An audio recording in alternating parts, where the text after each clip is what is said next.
Hi student, welcome again. Last के lecture में हम लोगों ने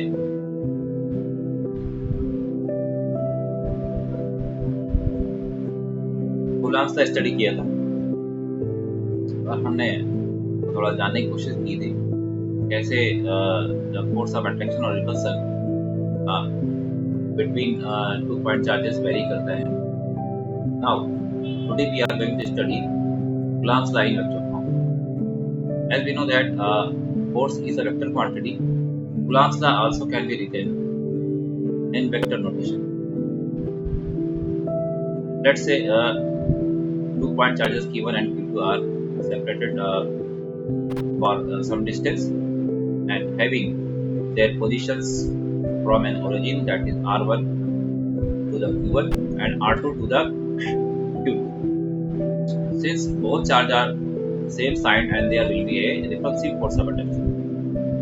हम ऐसा कर रहे हैं कि यहाँ पर जो दोनों चार्जेस हैं उन चार्जेस के ऊपर क्या है, both charges are same kind of charges, that is they are positive in nature, so there will be a force of repulsion.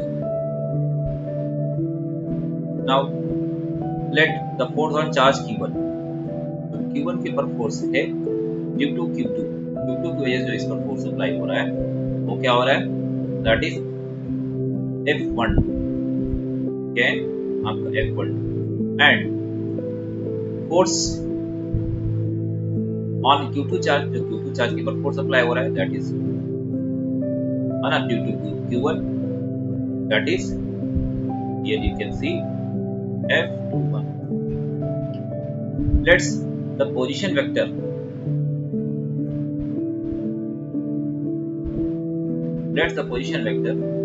of charge Q1 is R1 and the position vector of charge Q2 is R2.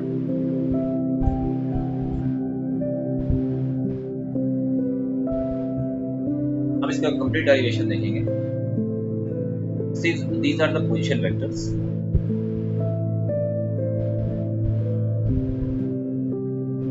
and in both cases, है ना, when charge is exerted on Q2 due to Q1, the resultant vector of R21 will be R2 minus R1. हमारे Q2 के ऊपर force apply हो रहा सारी किसकी वजह से, Q1 चार्ज की वजह से। देन क्या होगा, जो रिजल्टेंट वेक्टर होगा वो क्या होगा, R21 that will be R2 minus R1, and जो हमारे चार्ज Q1 के ऊपर फोर्स अप्लाई हो रहा होगा ड्यू टू Q2, तो इनके बीच में जो फोर्स लगेगा वो क्या होगा, F12, and the resultant position vector will be R12 that is R1 minus R2. हम सब पीछे की क्लास 11 में पढ़ चुके हैं अबाउट द यूनिट वेक्टर।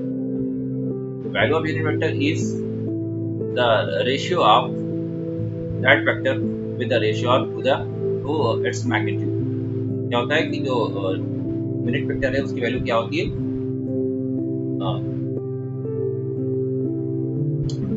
जो भी वेक्टर होता है उस वेक्टर को क्या करते हैं हम, उसके मैग्नीट्यूड से हम डिवीजन कर देते हैं, डिवाइड कर देते हैं, तो हमें क्या मिल जाता है, यूनिट वेक्टर मिल जाता है। तो हमने यहाँ पर क्या किया है, यूनिट वेक्टर्स कैलकुलेट कर लिया है किसका, R2 का और R1, that is R1 to add upon R1. अब according to Coulomb's law, जैसे हम जानते हैं Coulomb's law के according force of attraction that is F21 will be 1 upon 4 pi epsilon naught Q1 Q2 upon R21 square. अब since क्या है, हम एक ही फोर्स को यहाँ इनपुट कर रहे हैं, इसलिए हमें क्या करना पड़ेगा, इसका एक ऐसे वेक्टर फॉर्म लेने के लिए हमें इसके साथ इनपुट कर देना होगा, that is unit vector R21. Now unit vector R21 की वैल्यू जब पुट करेंगे तो क्या मिलेगा हमको, R21 upon R21. अब इसको पुट करेंगे, तो जब इसे पुट करेंगे तो क्या हो जाएगा हमारे पास, देखते हैं, चलिए R21 यहाँ पुट करेंगे तो ये unit vector that is R21 है, उसकी जगह क्या हो जाएगा, it will replace vector R21 upon R21.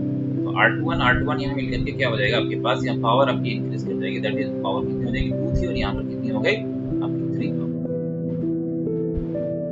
Now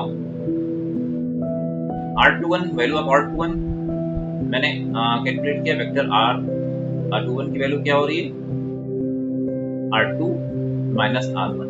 तो इसको हम रिप्लेस कर देंगे किसमें, हम जानते हैं क्या है ये मैग्नीट्यूड है, R21 it is magnitude and it is vector. तो ये यहाँ वेक्टर फॉर्म में रहेगा, बट नीचे क्या हो जाएगा, जो आपके पास R12 है वो R2 माइनस R1 इसका होल क्यूब बन जाएगा। Okay, now similarly force on Q1 due to Q2, ये भी हम ऐसे लिख सकते हैं,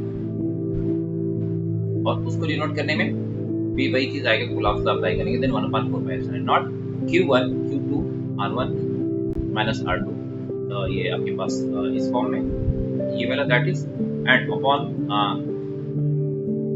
magnitude of vector R1 minus vector R2 of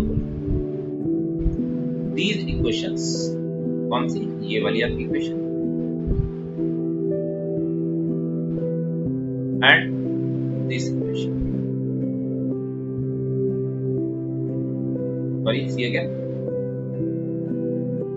कौन सी इक्वेशन आपकी,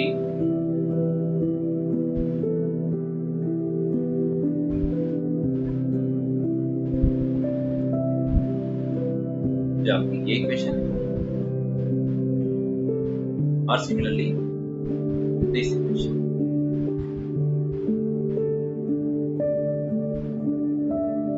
Both the equation are known as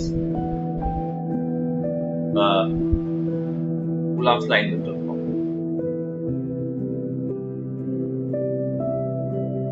Now, one important thing, since the position vector that is R21 and R12 are equal but opposite in direction, ये कैसे है कि सिर्फ इन दोनों में फर्क क्या है, तो ये वेक्टर आपके पोजीशन वेक्टर कौन से R1 एंड R2 दोनों कैसे हैं, इक्वल हैं, बट इनकी डायरेक्शन कैसी है, अपोजिट है। देन हम इन्हें कैसे लिख सकते हैं, R अच्छी तरह से समझ में आना होगा आपको कि R1 will be minus R21 और behaviour of this F12 will be क्या होगा, माइनस F21। मींस क्या होगा, these forces are equal and opposite in the directions and proves that क्या प्रूव करें, न्यूटन का important law that is third law of motion, Newton's third law of motion, ठीक है, that is for every action there is equal and opposite